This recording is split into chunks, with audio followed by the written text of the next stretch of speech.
आपने इस वीडियो के थंबनेल पे कुछ सोच के ही क्लिक किया होगा कि कुछ हमें यहाँ पे दमदार क्वालिटी की कंटेंट मिलेगी, यानी कि अच्छा क्वेश्चन मिलेगा जो 2024 की परीक्षा के लिए इंपॉर्टेंट होगा। तो बिल्कुल आपने सही जगह पे क्लिक किया है और आज की इस वीडियो में आपको क्लास 10th एसएसटी यानी कि सोशल साइंस पेपर के टॉप 65 सब्जेक्टिव क्वेश्चन 2024 की परीक्षा के लिए मिलेंगे, जिसमें आपका हिस्ट्री यानी कि इतिहास, ज्योग्राफी यानी भूगोल, सिविक्स यानी कि आपका राजनीतिक शास्त्र और इकोनॉमिक्स यानी कि अर्थशास्त्र, इन चारों सब्जेक्ट्स को मिला के कुल 65 इंपॉर्टेंट सब्जेक्टिव क्वेश्चन तैयार किया गया है, जो इस बार की 2024 की परीक्षा झारखंड बोर्ड के लिए 12 फरवरी के लिए बहुत ज्यादा इंपॉर्टेंट है। निश्चित तौर पे अगर आप इस प्रश्नों को कर लेते हैं तो बोर्ड परीक्षा के लिए टेंशन फ्री हो जाइएगा। ऐसा आपको जरूर अनुभव होगा कि आप बोर्ड परीक्षा में कुछ बेहतर करेंगे। तो चलिए बिना टाइम को वेस्ट किए शुरू करते हैं आज के इस महत्वपूर्ण वीडियो को। मैं इस वीडियो में कभी ये नहीं कहूंगा कि यहाँ जो प्रश्न करा रहे हैं वो सारे के ही सारे प्रश्न आपके बोर्ड परीक्षा में आएंगे, लेकिन मैं इतना जरूर कहूंगा कि यहाँ जो प्रश्न मैं करा रहा हूँ उससे जरूर आपके बोर्ड परीक्षा में आएंगे, क्योंकि आपको पता है हिस्ट्री, जियोग्राफी, इकोनॉमिक्स और सिविक्स यानी कि चारों पेपर को मिला के एक मोटी सी किताब बनती है और इस मोटी सी किताब में बहुत सारे क्वेश्चन होते हैं, लेकिन उस क्वेश्चन में से सिर्फ और सिर्फ हमने इंपॉर्टेंट को लिया है। आपको पता होगा कि झारखंड बोर्ड बदले पैटर्न पर परीक्षा लेगी और जिसमें से 30 ऑब्जेक्टिव प्रश्न पूछे जाएंगे और बाकी 50 नंबर का सब्जेक्टिव पूछा जाएगा। तो इसमें प्रश्नों का थोड़ा बहुत उलटफेर हो सकता है, क्योंकि पहली बार झारखंड बोर्ड इस पैटर्न पे परीक्षा लेगी।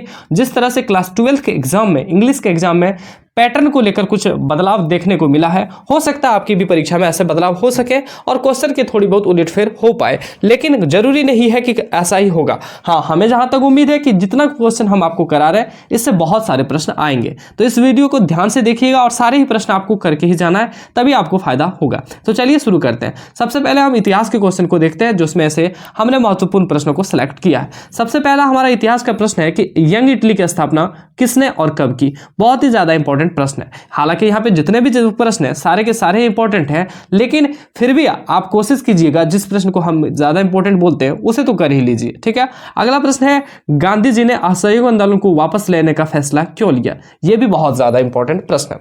तीसरा प्रश्न है आपके सामने, भारत के लोग रॉलट एक्ट के विरोध में क्यों थे। ठीक है, यह भी प्रश्न इंपॉर्टेंट ही है। अगला प्रश्न है, बहुत सारे मजदूर स्पेनिंग जेनी का इस्तेमाल का विरोध क्यों कर रहे थे। यह आपका चौथा प्रश्न है। पांचवा प्रश्न है कि भारतीय अर्थव्यवस्था पर मंदी के प्रमुख प्रभावों का व्याख्या करते हुए लिखे। यानी कि भारतीय अर्थव्यवस्था में जो मंदी हुई थी 1929 में, जो मंदी हुई थी विश्व स्तर पर, तो उसमें पूछा जा रहा है कि भारतीय अर्थव्यवस्था में मंदी का प्रमुख प्रभाव का वर्णन कीजिए। ठीक है। अगला प्रश्न है, यह कथन किसकी है कि जब फ्रांस सीखता है तो बाकी यूरोप को सर्दी जुकाम हो जाता है। यह छोटा सा प्रश्न है लेकिन बहुत ज्यादा इंपॉर्टेंट है। अगला प्रश्न है, 16वीं शताब्दी या फिर 16वीं सदी में दुनिया सिकुड़ने लगी, इसका क्या मतलब है। यह प्रश्न भी पूछा गया एक दो बार। ठीक है। अगला प्रश्न इंपॉर्टेंट है, यूटोपिया से आप क्या समझते हैं। What do you understand bye utopia. Utopia से आप क्या समझते हैं। अगला आपका 9वां प्रश्न है कि जालियांवाला बाग हत्याकांड पर संक्षिप्त में वर्णन कीजिए या फिर वर्णन कीजिए। यह प्रश्न नॉर्मली 2 मार्क्स में भी पूछा जा सकता है कि जालियांवाला बाग हत्याकांड कब हुआ। 3 मार्क्स में भी पूछा जाता है, इस पर संक्षिप्त टिप्पणी लिखें, या फिर रेदर देन 5 मार्क्स में भी आपको पूछा जाता है। तो आपको बताना है कमेंट सेक्शन में आखिर जालियांवाला बाग हत्याकांड कब हुआ। कमेंट सेक्शन में बताइए। और हमें पता है जितने भी स्टूडेंट इस वीडियो को देख रहे हैं हर एक को इस वीडियो के कमेंट में कमेंट जरूर करेगा। अगला प्रश्न है कि पूना पैक्ट पर संक्षिप्त टिप्पणी लिखें या पूना पैक्ट पर टिप्पणी लिखें। अगला प्रश्न है 11वां नंबर, निरंकुशवाद से आप क्या समझते हैं। What do you understand by निरंकुशवाद। निरंकुशवाद से आप क्या समझते हैं। 11 नंबर क्वेश्चन है, इंपॉर्टेंट क्वेश्चन है, बहुत बार पूछा भी गया है। अगला है, खिलाफत आंदोलन पर टिप्पणी लिखिए। देखिए, खिलाफत आंदोलन पर जो टिप्पणी है वो झारखंड बोर्ड एक दो बार कभी कभी पूछ लेती है। देखिए, मैं शुरुआत में ही बता दिया हूं कि यहाँ पे जो 65 क्वेश्चन का कंपाइलेशन है वो बहुत ज्यादा इंपॉर्टेंट है। You can say that is very very very important, लेकिन आप ये नहीं कह सकते हो कि क्वेश्चन कहां से आएगा, क्योंकि झारखंड बोर्ड बदले पैटर्न पर ले रही है। क्वेश्चन में उलटफेर हो सकती है। और आपको मैं एक चीज और भी बता दूं कि एसएसटी का एक ऐसा पेपर है, एसएसटी सोशल साइंस 10th में, जिसमें सबसे ज्यादा उलटफेर होते हैं। आपको इतना ही संकेत मैंने देना चाहूंगा कि हर एक वर्ष इसमें विद्यार्थियों के थोड़े बहुत दिमाग घूमते हैं कि क्वेश्चन कहां से आया। तो मैं कभी भी इस बात की गारंटी नहीं देता हूं कि इसमें कैसा प्रश्न आएगा, लेकिन हाँ, मैं जितना करा रहा हूं उससे जरूर आएगा, इस बात की मैं गारंटी देता हूं। ठीक है, तो चलो अगला देखते हैं। अगला प्रश्न है कि 19वीं सदी के यूरोप में कुछ उद्योगपति मशीनों की बजाय हाथ से काम करने वाले श्रमिकों को प्राथमिकता क्यों देते थे। यह प्रश्न है। अगला प्रश्न है प्यारे बच्चों कि G77 देशों से आप क्या समझते हैं? इसे किस आधार पर ब्रिटेन की जुड़वा संतानों की प्रतिक्रिया कहा जाता है? व्याख्या कीजिए। हालांकि नीचे वाला प्रश्न पूछे या ना पूछे, लेकिन ऊपर वाला प्रश्न पूछ लिया जाता है कि what do you understand bye G77?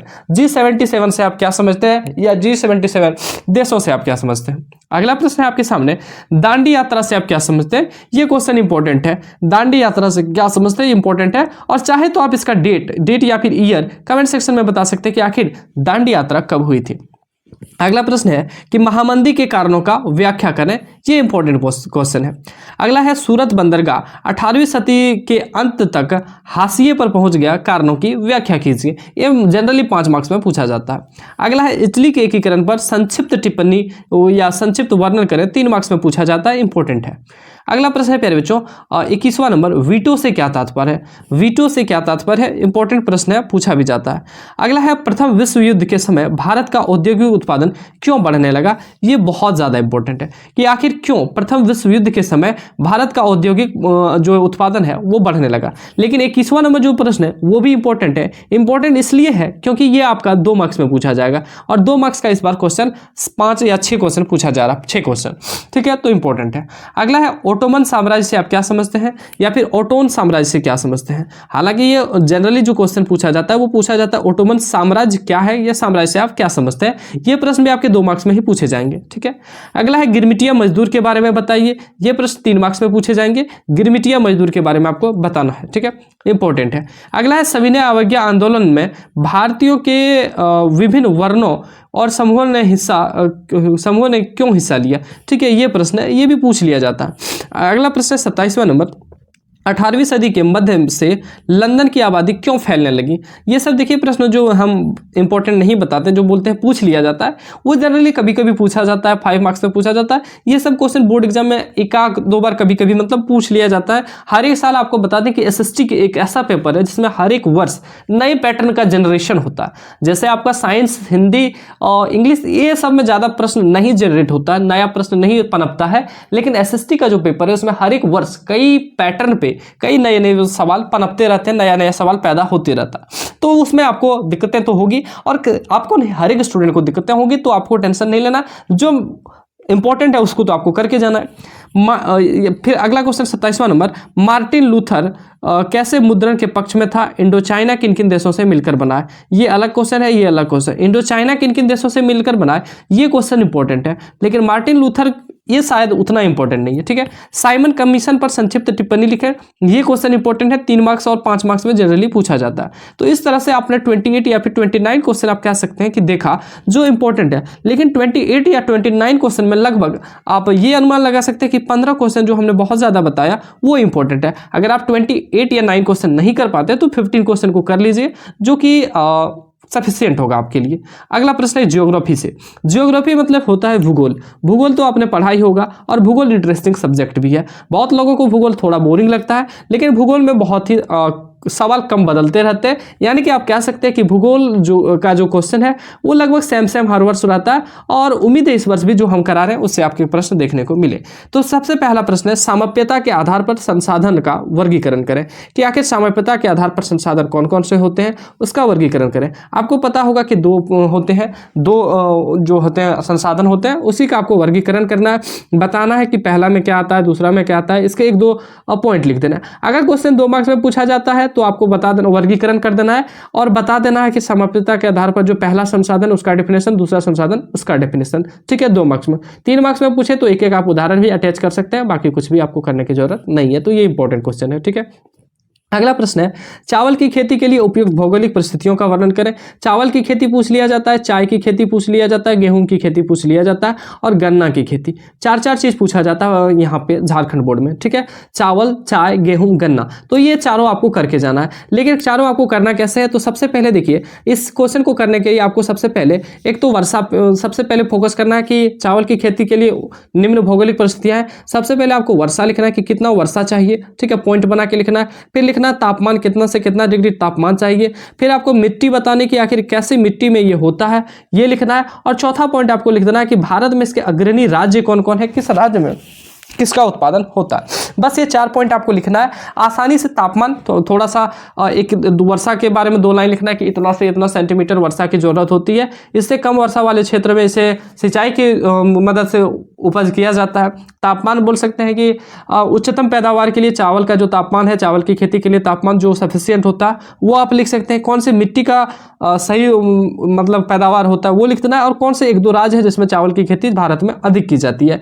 और इसके पहले आप चाहे तो 1-2 लाइन लिख सकते हैं सबसे ऊपर में कि चावल ऐसे ऐसे होता है चावल की खेती, तो आप वो थोड़ा सा डिस्क्राइब कर सकते हैं। ठीक है, वो डिपेंड करता है कितने मार्क्स में पूछे जाएगा। अगर 3 मार्क्स में क्वेश्चन पूछा जाता है मेरे बच्चों तो आपको कुछ नहीं करना है, बस वर्षा, तापमान, मिट्टी और राज्य के बारे में लिख देना है। और सभी में चाहे चावल का पूछे, चाय का पूछे, गेहूं का पूछे या गन्ना का पूछे, उसमें वर्षा, तापमान, मिट्टी और राज्य लिख देना। एक भी नंबर आपका नहीं काटा जाएगा। ठीक है, अगला जल का संरक्षण क्यों आवश्यक है। ये क्वेश्चन अगर आप एक बच्चा से भी पूछिएगा कि हम जल का जो संरक्षण करते हैं, जल को क्यों बचाते हैं, तो वो लिख सकता है। वो आप भी लिख सकते हैं कि जल का संरक्षण क्यों आवश्यक है, भविष्य के लिए आवश्यक है, पटवन के लिए आवश्यक, हर एक चीज के लिए आवश्यक है, आपके प्रतिदिन के लिए जल जो है इंपॉर्टेंट है। तो ये क्वेश्चन भी इंपॉर्टेंट है। ठीक है, अगला है पूर्वी नदी डेल्टाओं पर किस प्रकार की मृदा पाई जाती है। ये इंपॉर्टेंट क्वेश्चन है। जलोढ़ मृदा जो पाई जाती है बहुत ज्यादा इंपॉर्टेंट, जो प्रश्न यहाँ 4 कराए सारे के सारे इंपॉर्टेंट है। आप ये कह सकते हो कि ज्योग्राफी में जितने भी प्रश्न लिए गए, ज्योग्राफी में जितने ही प्रश्न लिए गए वो सारे के सारे इंपॉर्टेंट है और निश्चित तौर पर दिक्कत नहीं होगी ज्योग्राफी में, ऐसा ही क्वेश्चन आएगा। अगला प्रश्न है बहुउद्देशीय नदी परियोजनाओं से होने वाले लाभ और हानियों को लिखिए। बहुउद्देशीय नदी परियोजनाओं से क्या लाभ होते हैं और क्या हानि होती है। तो आपको पता है लाभ होता है मत्स्य पालन कर सकते हैं, बिजली उत्पादन कर सकते हैं, और क्या कर सकते हैं, तो इससे हम लोग सिंचाई कर सकते हैं, पटवन कर सकते हैं, तो ये सब लाभ में आते हैं। लेकिन हानि क्या होता है, बहुत ज़्यादा मात्रा में लोगों का विस्थापन हो जाता है, बहुत सारे लोग बेघर हो जाते हैं और बहुत सारे वनों का, जंगलों का जो है विनाश होता है। आप बोल सकते हैं कि जान माल की हानियां होती है। तो ये सब हानि और लाभ आपको लिख देना है। ठीक है, हाँ, अगर 3 मार्क्स में पूछे तो कोशिश कीजिएगा 3 से 4 आपको लाभ, 3 से 4 लाभ, 3 से 4 हानि। तो सबसे पहले आपको लाभ हानि किस तरह से लिखना है। जब भी लाभ हानि का क्वेश्चन या फिर अंतर वाला क्वेश्चन आए तो आप कोशिश कीजिएगा इस तरह से बॉक्स बना देने का, इधर लाभ लिख देने का और इधर हानि लिख देने का। अगर 3 लाभ पूछे तो 3 पॉइंट बना दीजिए, 3 को इधर लाभ लिख दीजिए, 3 इधर हानि लिख दीजिए। 5 नंबर में पूछे तो 5 लाभ, 5 हानि लिख दीजिए, बस काम खत्म। 5 में 5 आपको ले लेना है, कोई दिक्कत नहीं मिलेगा। ठीक है, अगला प्रश्न है। अगला है मृदा अपरदन को रोकने का उपाय बताएं। आखिर कैसे हम लोग मृदा के अपरदन को रोक सकते हैं। इंपॉर्टेंट क्वेश्चन है और पूछा भी जाएगा। ठीक है, लोह और अलोह खनिज में अंतर बताएं, ये भी इंपॉर्टेंट है। अगला बांध क्या है, वे जल संरक्षण में कैसे मदद करते हैं। तो जल का संरक्षण कैसे बांध मदद करता है वो तो आप जान ही रहे हैं। बांध वही कहते हैं, आपके गाँव घरों में कहा जाता होगा, जैसे डैम बोला जाता है कहीं कहीं। देखिए अलग अलग है थोड़ा बहुत, लेकिन सिमिलर है। डैम हो गया, पोखरा हो गया, आपका हो गया जैसे कि कोई याहरा बोलता है, तो वो सब चीज़ है, सफिशियंट चीज़ है, सिमिलर चीज़ है। तो बांध क्या है, जल क्या है, वो आप कर सकते हैं। ठीक है, इंपॉर्टेंट है लेकिन इजी भी है। अगला है उद्योग द्वारा पर्यावरण निम्नीकरण को कम करने के लिए उठाए गए विभिन्न उपायों को लिखें। ये 37 नंबर भी प्रश्न इंपॉर्टेंट है। अगला है नवीकरणीय और अनवीकरणीय संसाधनों में अंतर बताइए, या क्या है अंतर पूछे या फिर क्या पूछे तो वही आपको बताना कि अनवीकरणीय संसाधन, नवीकरणीय संसाधन हम किसको कहते हैं, क्या चीज होती है, इस पर आपको लिखना इंपॉर्टेंट है, बहुत ही ज्यादा ये सब प्रश्न। अगला है स्वामित्व के आधार पर संसाधनों का व्याख्या करें। स्वामित्व के आधार पर बताना कि कौन कौन से हैं, जैसा कि आपको पता हो कि स्वामित्व के आधार पर शायद 4 संसाधन है। ठीक है, सार्वजनिक क्षेत्र, निजी क्षेत्र, ये सब चीजें आपको कर लेनी है। तो 39 नंबर तक के जो सवाल है वो कुछ इस तरह से आप यहाँ से कर सकते हैं। तो 39 यानी कि लगभग बहुत 1-2 क्वेश्चन अभी और भी है। ठीक है, 39 नंबर तक ने आपने देखा। 40 नंबर है कि गन्ना की खेती के लिए हमने जो आपको ऊपर ही बता दिया, चाय की खेती के लिए भौगोलिक परिस्थिति का वर्णन करें। यहाँ पे गेहूं का नहीं लिखा, आप चाहे तो इसको भी कर सकते हैं। ठीक है, गेहूं की खेती के लिए, लेकिन ये थोड़ा कम बार पूछा जाता है। गन्ना, चाय और चावल ज्यादा बार पूछा जाता है, तो आप कर सकते हैं, हमें उम्मीद है। अगला परिवहन और संचार के साधन किसी देश की जीवन रेखा तथा अर्थव्यवस्था कहे जाते हैं, क्यों। ये क्वेश्चन बहुत ज्यादा इंपॉर्टेंट है, जनरली ये 5 मार्क्स में पूछा जाएगा। ठीक है, अगला जल दुर्लभता क्या है, इसका कारण भी लिखें, ये भी प्रश्न बहुत ज्यादा इंपॉर्टेंट है। राजस्थान के अर्धशुष्क क्षेत्रों में वर्षा जल संग्रहण किस प्रकार किया जाता है, ये भी बहुत ज्यादा इंपॉर्टेंट है। अगला है भारत में सौर ऊर्जा का भविष्य उज्ज्वल है, क्यों। तो ये भी प्रश्न बहुत ज्यादा इंपॉर्टेंट है। एक्स्ट्रा में आपको मानचित्र कर लेना है, क्योंकि मानचित्र से भी सवाल पूछे जाते हैं। 2-4 मानचित्र कर लेना है प्रीवियस ईयर से, तो वो भी आपके सवाल में पूछे जाते हैं कि कहाँ कौन सा है। हालांकि आप अगर मानचित्र से डर लगता है तो आप ये सब क्वेश्चन को ही कर लीजिए, आपके लिए बेस्ट रहेगा।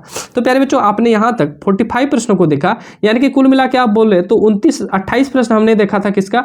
28 प्रश्न हमने हिस्ट्री का देखा और 17 प्रश्न हमने जियोग्राफी का देखा। ये 17 में से 17 ही इंपॉर्टेंट है और इसमें हमने लगभग बोला 15-16 प्रश्न इंपॉर्टेंट है। तो 17 अगर आप जियोग्राफी का कर लेते हैं ना प्यारे बच्चों, 17 अगर जियोग्राफी का कर लेते हैं ना, तो जियोग्राफी से जो भी सवाल आएगा कोई भी नहीं छूटेगा, टेंशन फ्री रहिए। अगला प्रश्न है सिविक्स, जिसे नागरिक शास्त्र बोलते हैं। नागरिक शास्त्र की एक बुक मिली है, उससे रिलेटेड अब प्रश्न हम लोग देखते हैं। देखिए प्रश्न थोड़ा ज़्यादा जरूर है प्यारे बच्चों, लेकिन जो इंपॉर्टेंट है वही हमने कंपाइलेशन किया है। इंपॉर्टेंट तो आपको देखना ही पड़ेगा। अगला है सामाजिक विभाजन किस तरह से राजनीति को प्रभावित करता है। सामाजिक विभाजन जो है किस तरह से राजनीति को प्रभावित करता है, इंपॉर्टेंट है। अगला है भारत की संघीय शासन व्यवस्थाओं की विशेषताओं को लिखिए। ये भी प्रश्न क्या है प्यारे बच्चों, इंपॉर्टेंट है।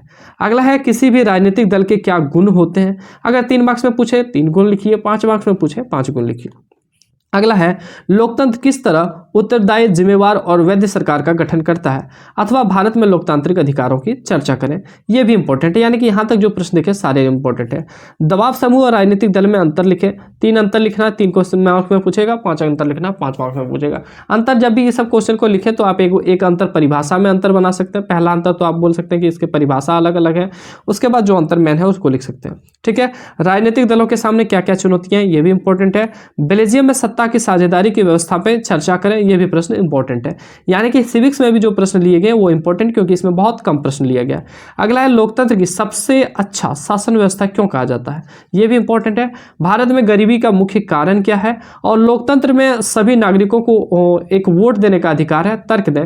इससे रिलेटेड भी प्रश्न पूछा जा सकता है। तो यहाँ तक प्यारे बच्चों आपने देखा 46 से लेकर 55 तक ओवरऑल बात करें तो लगभग 10 प्रश्न यहाँ पे आपने देखा, जो कि आपका लिया गया है सिविक्स, यानी कि बोल सकते हैं राजनीतिक शास्त्र। तो इस तरह से प्यारे बच्चों आपने अभी तक 55 प्रश्न को देखा, तो आप यहाँ से अंदाजा लगा सकते हैं कि सिविक्स में हमने कितना कम क्वेश्चन लिया, लेकिन जितना भी क्वेश्चन लिया वो इंपॉर्टेंट है। आपके गुरुजी, मैं आपको बता दूं कि अगर आपके गुरुजी ने इस सारे क्वेश्चन को आपको करा के रखा है, पहले से ऑलरेडी करा दिया, तो आपको दोबारा से करने की जरूरत नहीं है। जो आंसर गुरुजी ने लिखा है बस वही आंसर आपको लिख लेना। लेकिन एक सजेशन मेरा रहेगा कि ये जो 65 क्वेश्चन है ना, अगर आप जो हम ले रहे हैं, अगर आपने गुरुजी ने आपको पहले कहीं लिखा दिया, तो आप कोशिश करें कि ये जो 65 क्वेश्चन है उनको एक बार अभी, मतलब जस्ट वीडियो खत्म होने के बाद, क्योंकि प्यारे बच्चों आपके पास समय नहीं है, तो उस पर आपको लिख लेना 65 के 65 क्वेश्चन आपको लिखना है। और जब तक नहीं लिखा हो जाए तब तक आपको खाना पीना, लेना देना, हंसना रोना कुछ भी नहीं करना है। सारे के सारे प्रश्न जहां से आंसर हो सके उनको आपको खोजना है और लिख लेना है। और लिख लेने के बाद इसी को 2-3 दिन तक पढ़ना है। और एक्स्ट्रा में जो चीज़ें आप पढ़ रही है वो तो पढ़िएगा ही, बाकी इसको तो आप जरूर कर लीजिएगा। ठीक है, अगला है इकोनॉमिक्स यानी कि अर्थशास्त्र। इकोनॉमिक्स यानी कि अर्थशास्त्र, इससे भी लगभग 12 प्रश्न लिया गया। कितना? 12, यानी कि 67 ओवरऑल प्रश्न है, 12 प्रश्न लिया गया, लेकिन 12 का 12 इंपॉर्टेंट है। ठीक है, चलो अगला देखते हैं। पहला है 3 उदाहरणों से उपभोक्ता जागरूकता की जरूरत का वर्णन कीजिए। 3 उदाहरण से उपभोक्ता जागरूकता की जरूरत का वर्णन कीजिए। देखिए यहाँ पे प्यारे बच्चों 3 क्वेश्चन है, इसमें से कुछ भी यानी कि मतलब कोई भी क्वेश्चन पूछे, फॉर एन एग्जांपल अगर पहला क्वेश्चन पूछे तो भी आंसर सेम देना है, दूसरा क्वेश्चन पूछे तो भी सेम, और तीसरा क्वेश्चन पूछे तो भी सेम आपको देना है। ठीक है, तो इस तरह से आपको आंसर इसका लिख लेना है ताकि आपको पूरे में आ जाए। आपको इस क्वेश्चन का आंसर मान के लिखना है कि क्यों जरूरत पड़ी, 3 कारण लिख देना है, वो हो जाएगा। तो 3 कारण, 3 उदाहरण दोनों में देखिए पूछा गया, यहाँ पे आप देख सकते हैं। और 3 उदाहरणों से 3 कारणों की चर्चा करें और इस उपभोक्ता सुरक्षा अधिनियम की जरूरत क्यों पड़ी, इसके 3 कारण लिखे। 3 कारण इसमें लिख देना। नीचे वाला क्वेश्चन लिख लीजिए, बाकी अगर कोई भी क्वेश्चन पूछे तो आपको सेम आंसर देना है, कोई भी इसमें दिक्कत नहीं होने वाली है, सेम को आंसर देना है तीनों प्रश्न में से कोई भी पूछे तो। ठीक है, तो इसको आप एक जगह लिख लीजिएगा। अगला प्रश्न है प्यारे बच्चों 57 नंबर, और इसमें भी सेम उसी तरह से आपको 3 क्वेश्चन पूछे गए हैं और तीनों का आंसर सेम होगा। ठीक है, आर्थिक गतिविधियां रोजगार की परिस्थितियों के आधार पर कैसे वर्गीकृत की जाती है, तो 2 भागों में वर्गीकृत की जाती है। आर्थिक गतिविधियां रोजगार की परिस्थितियों के आधार पर एक तो संगठित क्षेत्रक और एक असंगठित क्षेत्रक में वर्गीकृत की जाती है। संगठित क्षेत्रक प्यारे बच्चों हम उसको बोलते हैं जो सरकारी क्षेत्र में रहते हैं, या फिर प्राइवेट कंपनी की, वैसे कंपनी जिसमें नियम होते हैं, शर्त होते हैं, विभिन्न छुट्टियों के आधार पर होता है, तो वो सब चीज़ आप कह सकते हैं। और संगठित क्षेत्र में हम बोल सकते हैं गांव घरों में काम करने वाला जो कपड़ा के दुकान पे काम करता है, फलों के दुकान पे काम करता है, वो सब असंगठित क्षेत्र में आता है, जिनको प्रतिदिन की मजदूरी मिलती है, काम करेगा तो ही मजदूरी मिलेगी, नहीं काम करेगा तो मजदूरी नहीं मिलेगी, एक्स्ट्रा भत्ता वो सबको नहीं मिलता है। तो ये सब चीज़ें पे आप लिख सकते हैं। तो यहाँ पे आर्थिक गतिविधियों के आधार पर रोजगार के किस तरह से वर्गीकृत की जाती है, ये क्वेश्चन पूछे तो वही आंसर लिखना है। दूसरा है संगठित क्षेत्र और संगठित क्षेत्र में अंतर बताइए, उदाहरण देकर स्पष्ट कीजिए, ये भी उसी में लिखना है। संगठित और असंगठित क्षेत्रों के बीच आप विभेद कैसे करेंगे, अपने शब्दों में व्याख्या करें, तो ये भी वही क्वेश्चन है। तो तीनों क्वेश्चन में से कुछ भी पूछे आपको इस तरह से आंसर सेट कर लेना कि कुछ भी पूछे लिख देना है, ठीक है। 3 मार्क्स में पूछे तो थोड़ा आप लगभग आप बोल सकते हैं कि 80 से 150 शब्दों में जवाब दीजिए, और 5 मार्क्स में पूछे तो 100 से लेकर 100 से नहीं 120 से लेकर 200 शब्दों में आपको जवाब देना है, ठीक है। अगला है, हमें भारत में ऋण के औपचारिक स्रोतों को बढ़ाने की जरूरत क्यों पड़ी, या क्यों ऋण के औपचारिक स्रोतों को बढ़ाने की जरूरत क्यों है, इंपॉर्टेंट है। प्रति व्यक्ति आय से आप क्या समझते हैं, ये क्वेश्चन या तो 3 मार्क्स में पूछा जाएगा या तो 2 मार्क्स में पूछा जाएगा। 2 मार्क्स में ज्यादा पूछे जाने की संभावना है इस बार। प्रति व्यक्ति आय से आप क्या समझते हैं, और इसी में एक आप कर लीजिएगा, हमने क्वेश्चन नहीं लिखा है, राष्ट्रीय आय से आप क्या समझते हैं। छोटा छोटा चीज है ये सब। प्रति व्यक्ति आय तो आपको पता होगा कि देश की कुल आय, यानी कि देश की जो कुल आय है, देश की कुल आय को ही तो हम लोग क्या बोलते हैं, राष्ट्रीय आय। राष्ट्रीय आय को जब हम लोग राष्ट्रीय आय, नेशनल इनकम को जब हम लोग देश की कुल जनसंख्या से क्या कर देते हैं, भाग दे देते हैं, कुल जनसंख्या से भाग दे देते हैं, तो उसी को हम लोग प्रति व्यक्ति आय कहते हैं। तो ये कर लीजिएगा। और उसी तरह राष्ट्रीय आय क्या कहते हैं, देश की कुल आय को हम लोग राष्ट्रीय आय कहते हैं, तो ये आप जरूर कर लीजिएगा, ठीक है। जब भी ये प्रति व्यक्ति आय से रिलेटेड क्वेश्चन आए तो इस तरह से आपको प्रति व्यक्ति आय का तो डिफिनेशन लिख लेना है कि प्रति व्यक्ति आय इस तरह से निकालते हैं भाग देकर, और नीचे यहाँ पे लिख देना है प्रति व्यक्ति आय बराबर यहाँ पे देश की कुल राष्ट्रीय आय यहाँ पे लिख देना है, कुल राष्ट्रीय आय बटे कुल जनसंख्या, ये चीज जरूर लिख देना है ताकि आपको एक भी नंबर नहीं कटे, ठीक। अगला देखते हैं। अगला है प्यारे बच्चों, उपभोक्ताओं के किन्हीं 3 अधिकारों को बताइए और प्रत्येक पर कुछ पंक्तियां लिखिए। 3 अधिकार क्या है उपभोक्ताओं के, उनको आपको बताना है, प्रत्येक पर 3 पंक्तियां लिखना है, कुछ पंक्तियां, 3 नहीं 1-2 जो लिखना है, ठीक है। आर्थिक विकास या फिर विकास में ऋण की भूमिका का विश्लेषण कीजिए। जिस तरह से पूछे वो आपको लिख देना। वैश्वीकरण से आप क्या समझते हैं, अपने शब्दों में उत्तर दीजिए, ठीक है, इंपॉर्टेंट है। असंगठित क्षेत्र में श्रमिकों का शोषण किया जाता है, क्या आप इस विचार से सहमत हैं। जो असंगठित क्षेत्र होते हैं उसमें श्रमिकों का शोषण हो रहा है या होता है, क्या आप इस विचार से सहमत हैं। बिल्कुल है, अपने उत्तर का समर्थन दीजिए। तो क्यों सहमत है वो आपको बता देना है, ये भी इंपॉर्टेंट है। देखिए सभी प्रश्न इंपॉर्टेंट है इसमें, ठीक है। अगला है, क्या कारण है कि बैंक जो है कुछ कर्जदारों को ऋण या फिर यहाँ पे ऋण की जगह पे कर्ज देगा, ऋण या कर्ज देने के लिए तैयार नहीं होते हैं। कुछ कर्जदार जो है बैंक जो है कर्जदारों को ऋण देने के लिए तैयार नहीं होते। क्यों ऋण देने के लिए तैयार नहीं होते, ये पूछा जा रहा है। तो प्यारे बच्चों बहुत सारे फैक्टर्स हो सकते हैं, ये सब तो आप दिमाग से भी लिख सकते हैं। कारण हो सकता है ऋण नहीं देने का कि आपके पास इनकम का कोई सोर्स ही नहीं, आप कमाते ही नहीं हो, आप ऋण को नहीं लौटा सकते, उनके कारण नहीं दे सकता है। आपके पास जमीन नहीं हो सकती है, उनके कारण ही हो सकता है। आपके पास कागज नहीं हो सकती, कागजात जो जरूरी कागजात है वो भी नहीं हो सकते, उनके कारण ऋण नहीं देता है। चौथा कारण हो सकता है आपके पास गारंटर नहीं है, गारंटर भी होना चाहिए, ये नहीं हो सकता है। बस इसी पर आप 4 पॉइंट लिख दीजिए, बिल्कुल आपको एक भी नंबर नहीं काटा जाएगा। छोटा छोटा चीज है प्यारे बच्चों, ठीक है। अगला क्वेश्चन है कि राष्ट्रीय ग्रामीण रोजगार गारंटी अधिनियम 2005 के कार्यान्वयन को उद्देश्यों की व्याख्या करें, जिसको मनरेगा कहा जाता है, मनरेगा, ठीक है, मनरेगा जो कि 2005 में लॉन्च हुआ था। या फिर महात्मा गांधी राष्ट्रीय ग्रामीण रोजगार गारंटी अधिनियम क्या है, इस पर चर्चा करें, ये भी क्वेश्चन पूछा जा सकता है। ये सब क्वेश्चन 3 या फिर 5 मार्क्स में पूछा जाएगा। अगला प्रश्न है प्यारे बच्चों, हमारे देश के विकासात्मक लक्ष्य क्या होना चाहिए, ये क्वेश्चन 3 या 2 मार्क्स में आपके पूछे जाएंगे। या फिर विकास क्या है, ये भी क्वेश्चन 3 या फिर 2 मार्क्स में पूछे जाएंगे। बस यहीं तक प्यारे बच्चों 67 क्वेश्चन आपका एंड होता है, जो आपकी बोर्ड परीक्षा 2024 के लिए बहुत ज़्यादा इंपॉर्टेंट है। हालांकि ये कंटेंट जो है एवरग्रीन आप कह सकते हैं, यानी कि जो भी परीक्षा झारखंड बोर्ड लेगी आने वाले फ्यूचर में 2025, 26, 27, 28 सभी के लिए इंपॉर्टेंट, लेकिन 2024 अभी नजदीक है तो हम इस पर फोकस करते हैं। 2024 की 12 फरवरी जो SST का पेपर है, इनके लिए बहुत ज़्यादा इंपॉर्टेंट है, सोशल साइंस के लिए। तो आप इसको जरूर जरूर जरूर कर लीजिएगा, वेरी वेरी वेरी इंपॉर्टेंट है। बस यही रिक्वेस्ट रहेगा आपसे। पहले बच्चों इस वीडियो को हम यहीं एंड करेंगे, लेकिन अगर आपको इस वीडियो पे थोड़ी सी भी भरोसा हुई है, थोड़ी सा आपको हौसला मिली है, कंटेंट अच्छा लगा, तो आप चाहे तो इस यूट्यूब चैनल को सब्सक्राइब कर सकते हैं, ताकि आने वाले और भी वीडियोस के नोटिफिकेशन इसी तरह आपको मिल सके। साथ ही साथ वीडियोस के आई बटन में जो आपको कहीं कहीं आपको देखने को मिला होगा जो कंटेंट, वो देख सकते हैं। और नीचे डिस्क्रिप्शन में को जरूर चेक कर लीजिएगा, क्योंकि और भी अन्य सब्जेक्ट की वीडियो यहाँ पे आपको मिल जाएगी। साथ ही साथ बाद हिंदी का हमने 50 सब्जेक्टिव क्वेश्चन का जो कंपाइलेशन किया, हिंदी के 50 सब्जेक्टिव क्वेश्चन जिसमें सारे के सारे इंपॉर्टेंट है और इससे हिंदी में बाहर नहीं जाएगा। अगर आप उसको भी कर लेते हैं तो आप हिंदी के लिए टेंशन फ्री हो जाएंगे। तो चलिए मिलते हैं नेक्स्ट वीडियो में, तब तक के लिए सभी को धन्यवाद। जय हिंद, वंदे मातरम।